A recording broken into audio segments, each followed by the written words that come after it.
Thank you. So just a little bit about me. I grew up in Portland, Maine. I went to college in Maryland and met my wife there, which is typically how you get uh, situated in a geographic area. So I've been in the Mid-Atlantic since I graduated from school. Started off in finance, first in retail banking with TD Bank, and then brokerage at Ameritrade, and following up with asset management at Merrill Lynch and T. Rowe Price. While I was at T. Rowe Price, I started looking at businesses that I thought were manager-centric, but not skilled manager-centric. It was very important for me to keep my job at that time. I had several securities licenses. I was pretty invested in my career in finance, and so I was not expecting to leave my job.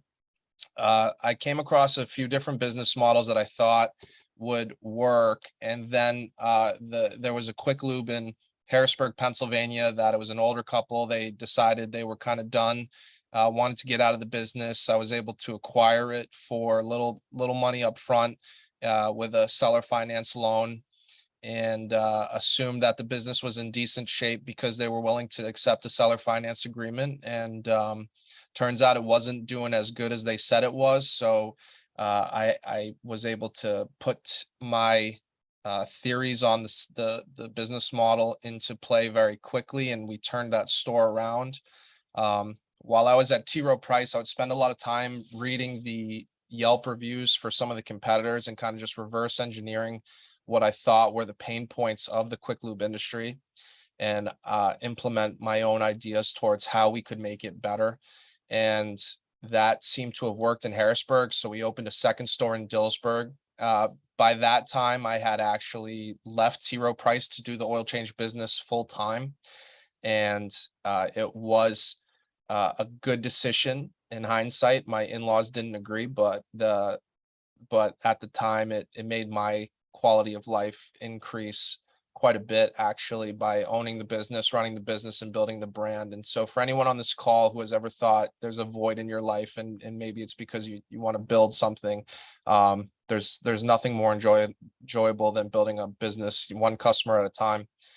So we grew to 10 stores, built on the idea that our industry was kind of going the wrong direction and going towards a model where top line revenue was more important than margins. And so I felt as though that the oil change only model was the North Star. That's our macro North Star internally, and that's really all that we care about. And so we've doubled down on what we call selling convenience. Once we transition the message from being a cheap oil change to selling people their time back, that's when we started seeing results very quickly. And so when we got to 10 locations, we contacted the people at Fran Devco to pitch the model, and they thought it was a great model and decided to take us on as a brand.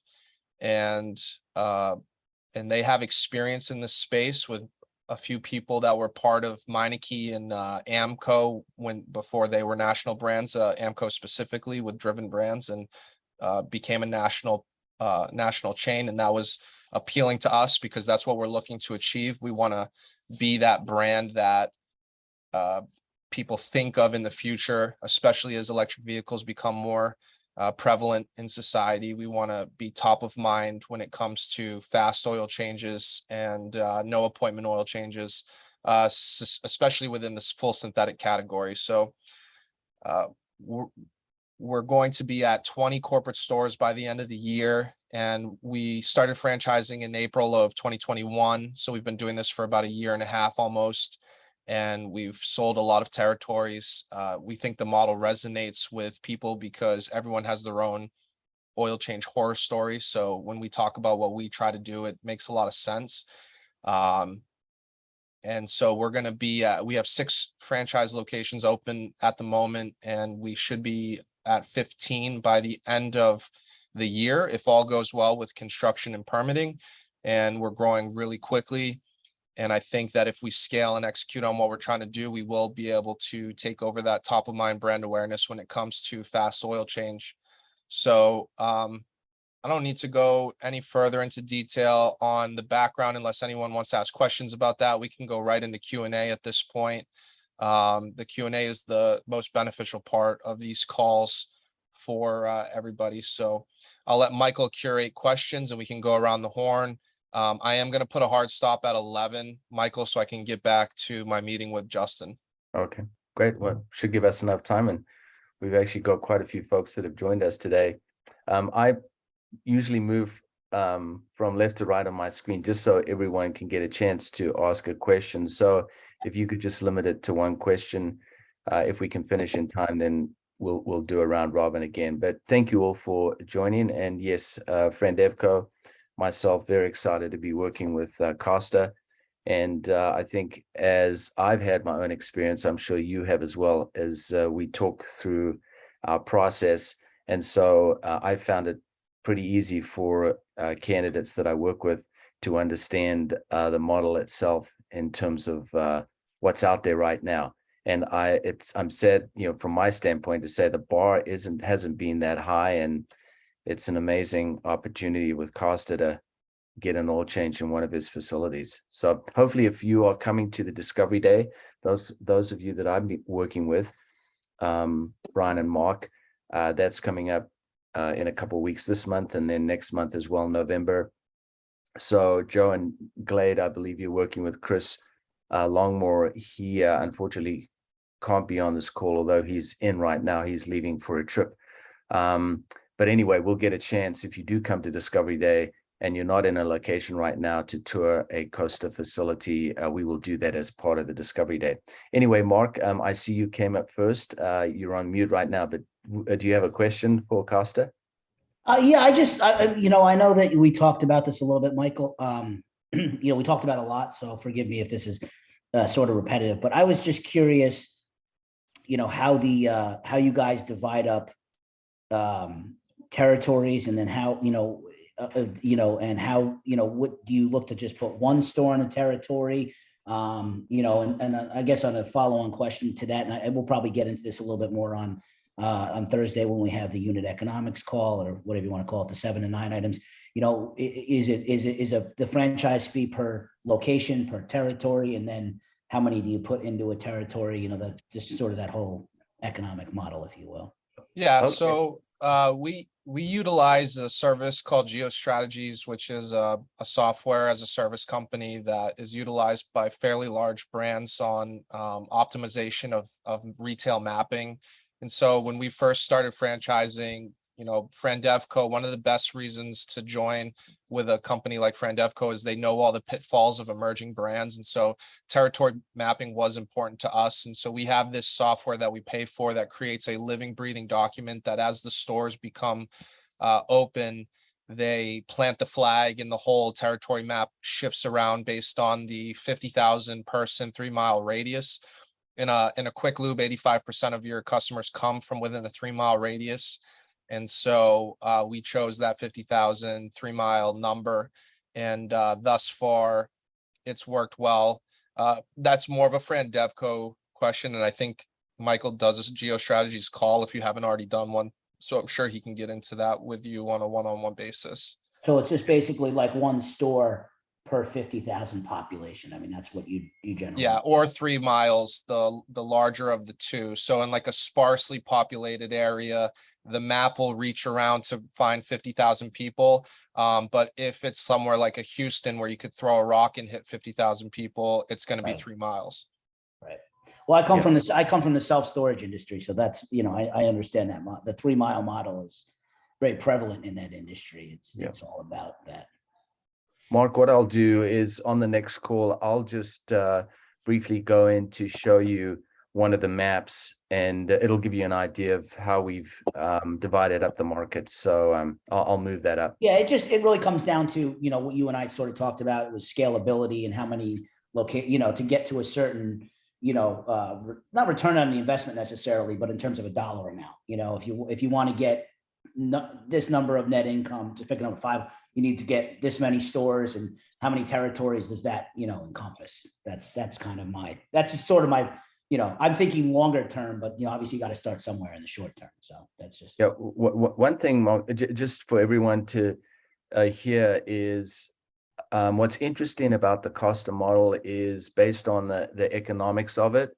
We have locations, corporate locations that have done extremely well in small towns as small as 6,000, population of 6,000 and 15,000. If you take Dillsburg and Hanover, Pennsylvania, those are tertiary markets. And so you don't necessarily have to have 50,000 to do really well. And as we go through that item 19, I think you'll be surprised what you see. Anyway. Okay, no, I'm looking forward to it. We had talked about that a little bit, but we talked about so much, so I appreciate the time. Great.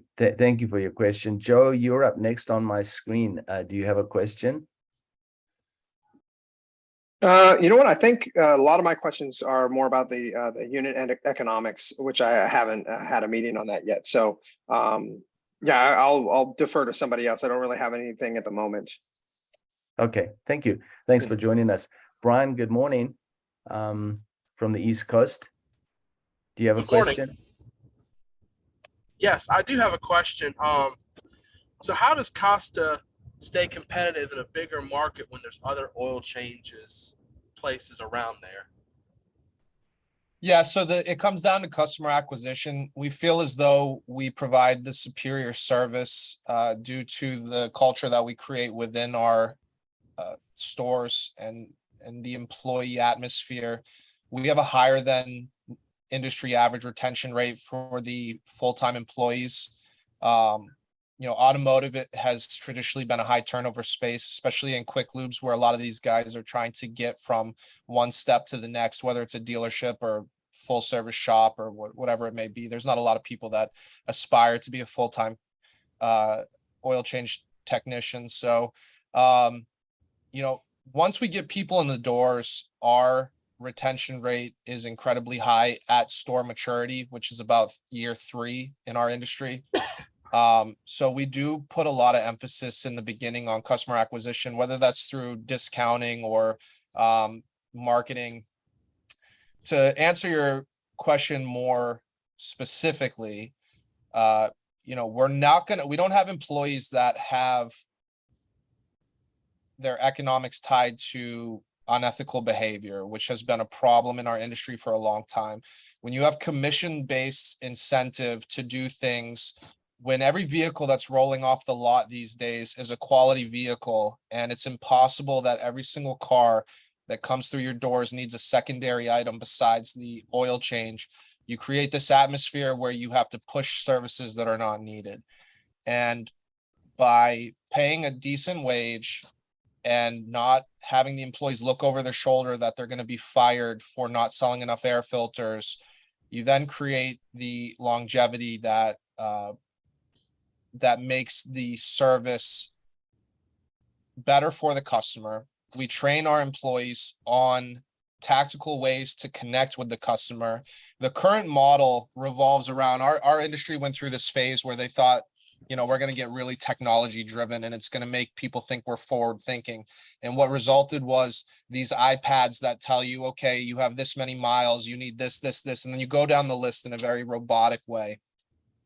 When our model becomes, oh, hey, you have Pittsburgh headrest covers. I'm a Steelers fan, and you connect with them on a personal level. Or you say, oh, you have a hockey bag in the back of your seat. We train our employees to try to connect with every customer on a personal level, introduce themselves by name, ask for the review, and do these things that some of the other places are not doing. And then also we focus on warm selling versus cold selling, whereas some of our competitors, if they offer all 30 customers who come through the door a secondary service and 5 people take it, a lot of those people are going to leave feeling rubbed the wrong way. If we have 20 customers come through the door and 15 actually, and we tell all 20 people, you don't need this service, but you might in 3 services, or you might in your next one, that immediately establishes credibility so that when it does come time to make the ask and say, ma'am, it looks like it's time to change that air filter, they think to themselves, oh, well, he didn't force it on me last time. He didn't force it on me the time before. So then our conversion becomes, okay, if we offer 10 and we land 8, that's better than asking 30 and landing 5. So that's how we position ourselves. You know, people choose our space based on 3 things typically, and it's price, atmosphere, and experience. And so price is pretty self-explanatory. We do discount, we do get on the godforsaken Groupon and those platforms, and it's just a part of business. We do heavy online marketing. We're very strategic about our ad spend. Second is atmosphere. Atmosphere meaning we have nice facilities. We let people stay in their cars. We keep clean inside the shop area, and then we also want to create an approachable service technician. So we're not making them wear full mechanic jumpsuits. We're not pretending we're something we're not. This is already a high anxiety service for a lot of people who, you know, are not used to doing their own oil changes or driving into the bay, or don't want to deal with mechanics because the traditional mechanic is a little bit, you know, more aggressive. And then the third is experience. And so we think that the no frills oil change, get them in and out as quickly as possible, not bog them down with these other things. You know, our main KPIs are our ticket average, car count, and bay time. So if we can keep bay time down, go ahead. If you guys want to check out any of our Google reviews, they're pretty good insight into our model. People will say, you know, I can't believe how fast it was. We have a proprietary internal flow chart for the 2 rolls, top side and bottom side, that I've created from doing oil changes myself. I've done hundreds of thousands of oil changes with my team in Harrisburg. It probably wasn't until we started franchising when I actually stopped doing oil changes with my guys when I would visit the shops, and that was about store 15. And so I'm pretty in tune with the best practices. And so our bottom side, top side flow chart makes for an incredibly expedient oil change. And it also, from a quality assurance standpoint, makes sure that there's no real chance, unless it's purely negligent on the behalf of the employee not following protocol. There really should be no mistakes. There's a lot of fail safes built in. So Brian, that was a really long-winded answer to what I consider our moat, but that's what I think our moat is. No, those were absolutely great answers on the question. Yeah, Brent, thanks. Costa, I'm glad you brought up the reviews. I was going to say to all of you that are on the phone call today, just go in and check out, as one example, Costa Oil in Youngstown. They've got a lot of competition, very successful location conversion. We took an independent location, converted it to Costa, and it was not doing well. And read those reviews, and I think that'll give you a good idea as to how people feel about the service that Costa provides. Glad, you're up next. Do you have a question for Costa? Thank you for joining us. No problem. Probably the only thing that one of the concerns that I have is and you mentioned the electric vehicle market and how that, how do you see that changing the future of regular engine cars? Yeah, no, it's a great question. It's asked pretty regularly. So I've got all the talking points around it, and sometimes it feels artificial going through them, no matter how true they are. But it's such an important question for our industry. It has to be answered. And so it's a multifaceted problem, because there's this big over-glaring problem that our country has, and that's that the infrastructure could not handle the cars turning to electric on a mass scale. Or even, you know, right now 5% of cars on the road are full electric vehicles. If that number changed to 15%, then we would not have grid stability to be able to power people's homes. We would be getting asked by our government to not run your AC, or not, you know, not play your TV and things of that nature. So the grid problem could be solved if our country were more objective on nuclear energy, but right now there's a lot of political headwinds surrounding nuclear energy. So you can't count on that. I think technology will solve some of the battery storage problems, which is a secondary critique that some of the internal combustion engine fans have, is that we don't have the battery storage capacity for the consumer product to be where it needs to be. I try to look at it this way, instead of looking at all those negatives that typically can be solved by really smart people. And I'm a huge proponent of America. I believe in entrepreneurs, and I believe in the innovation abilities of Americans. So I think that a lot of those problems will get resolved regardless of government behavior. But what I also look at is consumer behavior and also the demographics. And so we have this demographic of people who are aging up into driving age. And our business is typically classified into two spaces. It's the do it for me or do it yourself.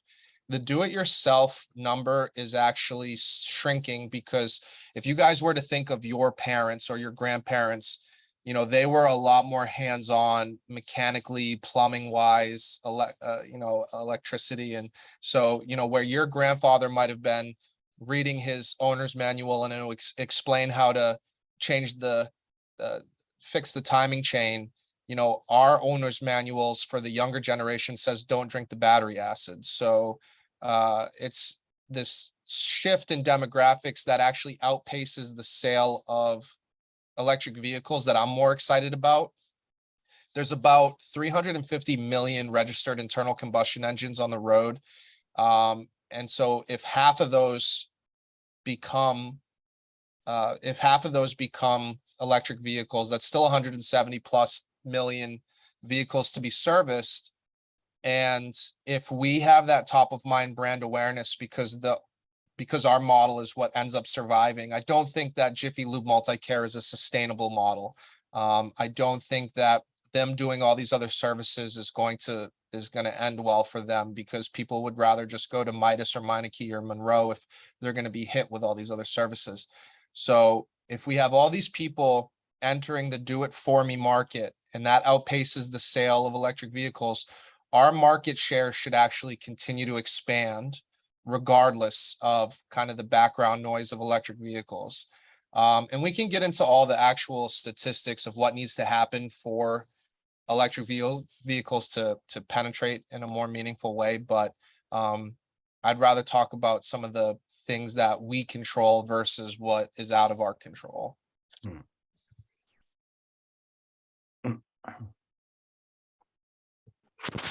I love the be the best, and the rest will take care of itself mentality.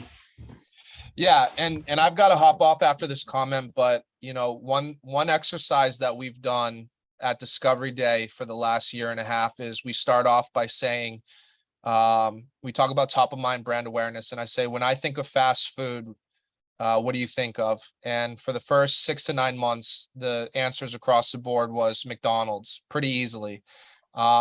And then for the last year or so, we've been getting Chick-fil-A sprinkled in there more and more and more. And what that shows me is, no matter how established you are, no matter how large you are, that if you execute on a better service model, and I truly believe that the oil change only model is what the consumer wants.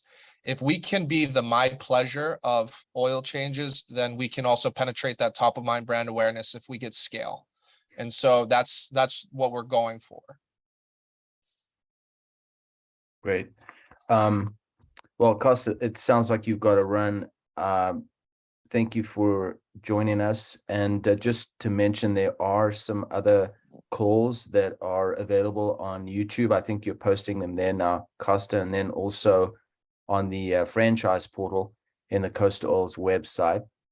And Brian and Mark, we have some calls set up, so I'm looking forward to talking to you further. And I guess Glade and Joe, Chris will be connecting with you, and hopefully we'll see you at a Discovery Day as well, and you can meet Costa and the team, and we can tour a facility as well. So thanks, Michael. Thanks, Thank everybody. you. Have a good week. Thank you. Thank y'all. Bye.